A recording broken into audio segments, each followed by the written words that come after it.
Ey Allohim, faqat Sanga muhtoj bo'lganman. Bundan keyin ham o'zingdan o'zgaga muhtoj qilma. Faqat Sanga ishonganman. Bandalaringga ishonishga bir sabab topa olmaganman. Faqat Sanga tavakkal qilganman. Berayotgan sinovlaringni yengillashtirib bergin. O'zing aytgansan, sabringdan ortig'ini bermayman. Hammasi yaxshi bo'lib ketishiga bir imkon bergin.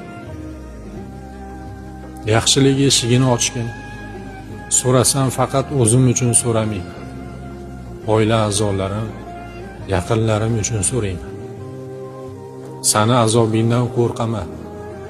Ba'zida xato qilib, bandachilik qilib, gunoh yo'lga yuradigan bo'lsam, bir jazo bilan bu yo'ldan qaytargin. Sanga qarshi chiqib, do'zaxingda yonishdan qo'rqaman.